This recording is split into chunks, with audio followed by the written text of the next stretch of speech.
আমারে আনে ওই বেশি কথা শোনা লাগতেছে আরে বারবার কেউ কিছু কবে না, তুই এনে বয়। ও ওই তো আবার চলে যায়। এ সজীব তুই ওর আবার নেছিস কি জন্য জায়গায়? কি করতে নিয়ে আসি মানে? আমাকে বন্ধুত্ব আমরা খাতি পারবো তুই না। টাকা দিছিস একজনের, এখন দেখছিস দুইজন, বিষয়টা কিন্তু বুঝলাম না আমি। আমি কি একজনের টাকা দিয়ে দুইজন খাওয়াচ্ছি? তুই তো একজনের টাকা দিয়ে তিনজন খাওয়াচ্ছিস। আমি কনে দিন খাচ্ছি, কনে দিন ফাও কথা জায়গা পাইনি, তাই না? তুই যে বাড়িতে দুজন গেছানি খাওয়াচ্ছিস, অত তর্কের দরকার নেই। আমার ভাগেরটা আমরা দুজন ভাগ করে খাবো, আমাকে এটা দিয়ে দে।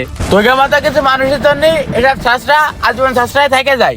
যা একটু 50 টাকা দিয়ে খাচ্ছিল সে 50 টাকা আর দেবে না, পুরোই ভাও খাওয়ার ধান্দা করে থাকবে। এ ভাব বকিস নে, তোকের ভাগেরটা তো খাচ্ছে না। এ বন্ধু না আমি চলেই যাই এ, তুই এখন। কোন যাচ্ছিস? বহুত সহ্য করেছি, এরকম বন্ধুত্ব দরকার নেই।